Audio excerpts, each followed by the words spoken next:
And now, the general weather around Alaska. Welcome to Alaska Weather. I'm meteorologist Peter Chan, coming to you from the National Weather Service on this Wednesday, March 13th, 2024. And if you'd like additional weather information on top of what I provide in this YouTube video, you can go to weather.gov. That is the National Weather Service's online presence, and it will allow you to get a forecast for any location in the nation, including any relevant watches, warnings, or advisories. Just a quick check about what's going on here in the lower 48, just in case you have any friends or family there, or maybe going to travel soon. Severe thunderstorm and tornado watches here in the Central Plains, Kansas into Missouri.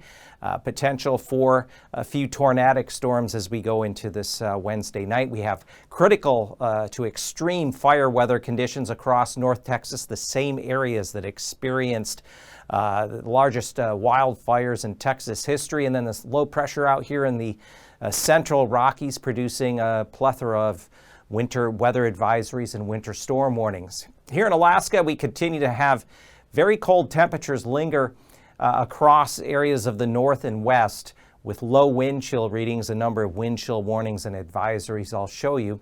And then a warmer low pressure system is going to lift out of the North Pacific into the Gulf this midweek, Wednesday and Thursday, impacting the Panhandle and along the Gulf Coast. It's going to bring moderate to heavy coastal rains. Snow, especially in the northern Panhandle, gusty winds, and then rising snow levels as that warmer air spreads northward through the Panhandle and southeast mainland.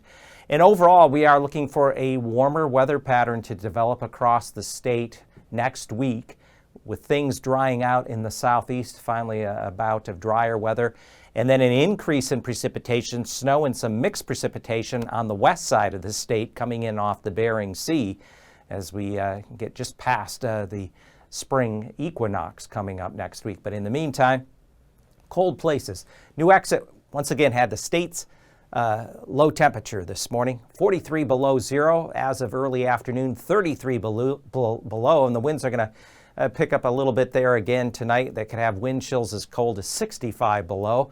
Kivalina on the west side there, just northwest of Kotzebue Sound.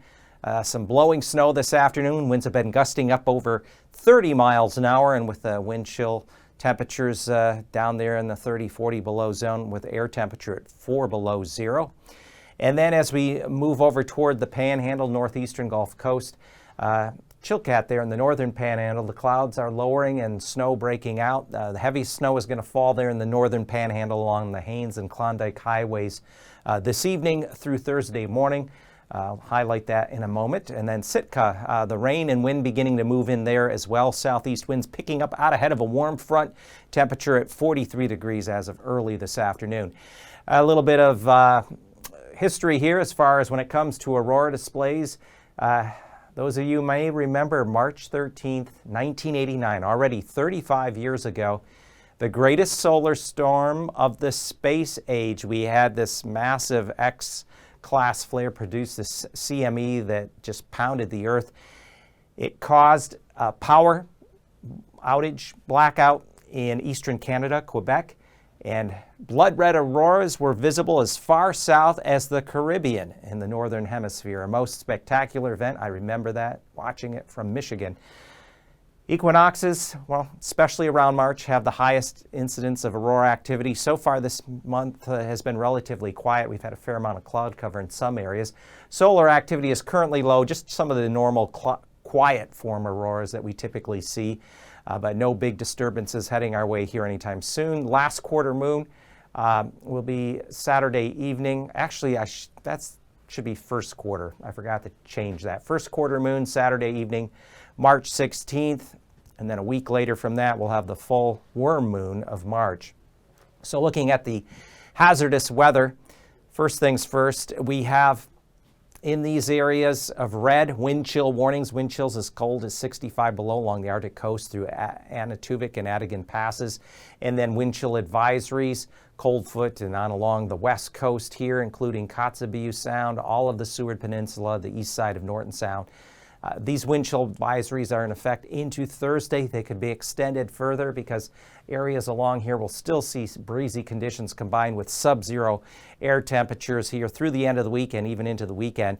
We are going to see, though, a push of milder air come up across the Alaska range. Could be some Chinook warming. There also could be some patchy snow that comes out of that. The Panhandle at sea level along coastal areas, we're expecting rain, moderate to heavy rain. But in the northern Panhandle, where the cold air holds and where the snow levels are a little higher, along the higher elevations of the Haines and Klondike highways, we could see as much as 6 to 10 inches of snow this Wednesday evening through Thursday morning. And as a result, here's a kind of a map to highlight that better. So as you get up, especially along the highway toward the Canadian border, these places there in the higher elevations, I have the best chance of seeing that 6 to 10 inch snowfall amounts with some gusty winds over 50 miles an hour not out of the question, could cause some blowing snow. And another thing I wanted to pass along just to where we stand in Anchorage when it comes to the snowiest winter on record. Right now in Anchorage, the winter of 2023 is tied for the fourth snowiest at 121.5 inches. Compare that to 1994-95, so we just need a tenth of an inch more to push the Anchorage snowfall total into a solid fourth place, and then 7.4 inches for third place to go, 11.2 for second, and then to break the all-time record, 13.1 inches is required between now and some point before the end of August, certainly not out of the question. And then we have the spring equinox coming up across the northern hemisphere on Tuesday next week in the early evening. And temperatures are going to respond. This is an astronomical event in terms of the Earth's position in its orbit around the sun.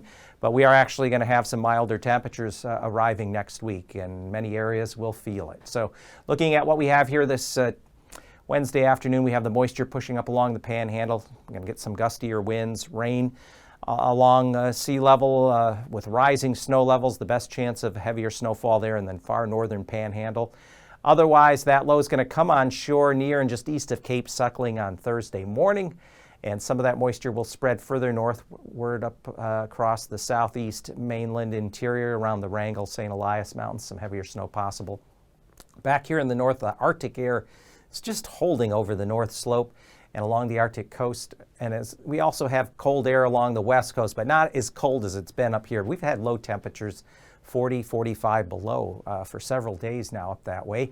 And then way out here to the west, we have the next weather system pushing along the Kamchatka coast. That's going to bring a windy front into the western Aleutians coming up here through midweek. But here's the low we're watching now.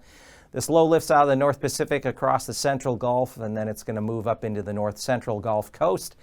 And as that happens late tonight, early on Thursday morning, front starts to occlude. Mainly rain, though, outer coast, southern areas with snow in the far north. And by the time we get into Thursday afternoon, that low pushes inland up into the lower Yukon territory. The front trailing from it stalls out, and this is going to be the boundary by which the next low lifts northward.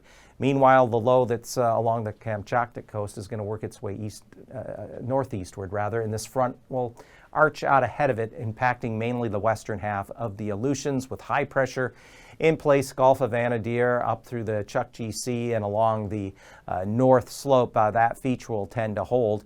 And for Friday, here comes the next low, warm front situated like this now. It's going to try to pivot back toward the west. Milder air coming across the Panhandle, so you're going to see warmer temperatures in the 40s, maybe even a 50-degree reading. And as this low lifts northward, it's going to head up toward, the models are placing it along the Kenai coast. So that could be interesting. If some of that moisture can thread through Turnagain Arm, even the Anchorage Bowl could get some moderate snow. That could definitely be enough this weekend to push Anchorage into a solid fourth place, or I should say, fourth place there for its all-time season snowfall record. Meanwhile, high pressure will just extend across the Canadian Arctic coast along the Alaskan north slope into eastern Canada, or I said eastern Russia. So temperatures tonight, steady to slowly rising readings across the Panhandles. That warm front works its way slowly northward. Meanwhile, 5 above Copper River Basin, teens Anchorage Bowl. West side of the Alaska Range is still below zero. Temperatures Thursday afternoon will get back up in the 40s, many areas, mid-upper 40s. Areas further westward where the low comes on shore in this area still see temperatures near freezing for highs around Anchorage up toward Talkeetna. And then Friday morning, we expect lows to be generally above freezing through the southern half of the Panhandle, near or just below freezing in the north. Little colder, 7, you can see readings, teens still Anchorage on up through the Mat-Su Valley, below zero on the other side of the Alaska Range. And temperatures Friday afternoon, there we got our 50s. Certainly Klawak, Craig could see readings in the lower 50s, and there's going to be another push of milder air rotate back toward the west and north as we go through the weekend. So temperatures within this area are going to be rising, especially coastal areas on up through the Mat-Su Valley. Anchorage Bowl could be at or above 40 at some point, especially later this weekend. And that trend is going to continue next week because that's just the beginning of the warming pattern. Far north, coldest temperatures, some 40 to below readings certainly possible, say again at New Exit and around Dead Horse to the east. Temperatures in the teens to near 20 below, Seward Peninsula around Kotzebue Sound, and doesn't take much of a breeze to drive those wind chills to dangerously cold levels. And then air temperatures again, the cold Arctic air just hugs here across the North Slope and Arctic coast, with daytime temperatures not getting out of the 20s below in some areas. And then again, we could see temperatures Friday morning down around 40 below here in the east central areas of the North Slope and the Arctic coast. Very similar, not much change there. But some warmer air is going to try to creep over the Alaska Range, some downslope Chinook winds, plus we're going to start to see some patches of snow work their way northward along the eastern Alaska Range, Alcan border here. For the interior southwest, cold, below zero. Temperatures in the teens, even down along the Alaska Peninsula Thursday morning. Daytime highs single digits, just above zero here. Lower Yukon, Kuskokwim areas, 20s along the Alaska Peninsula, even into the eastern Aleutians, staying below freezing. Again, lows west and northwest of the Alaska Range in the Kuskokwim and Yukon valleys, lower Yukon valleys there. We're looking at below zero readings Friday morning.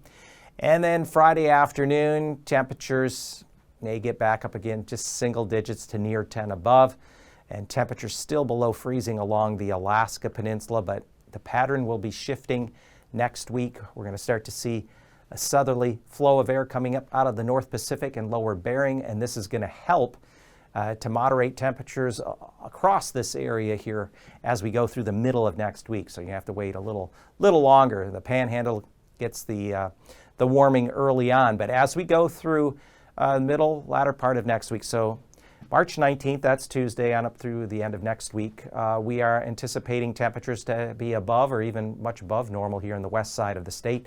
This is the area where we expect some of the biggest push of milder air and recovery from the Arctic air that's been sitting over there for the past week. Now here in the Panhandle, we'll also see some mild above normal temperatures, but not as notable as here in the west. And as we look at precipitation, here's the temperature. Doesn't really shift much. We take it a couple days later. Still, the west side of the state favored to have the mildest temperatures, at least by their standards. However, it's only March, third week in March, so that means even with milder temperatures coming up here along the west coast, more moisture coming up out of the Bering and North Pacific, there's still going to be intervals of snow, maybe notable snow that could be mixed at times with rain or even some freezing rain. So the west side of the state is going to be more active with the storm track coming in up across the Bering and in through that area. Meanwhile, ridge of high pressure takes over. That's going to allow the Panhandle to dry out southeast mainland. So the areas that normally have been getting hit pretty hard much of this winter will see a drier stretch of weather coming up here around and shortly after the equinox. That would be next Tuesday onward through the end of next week.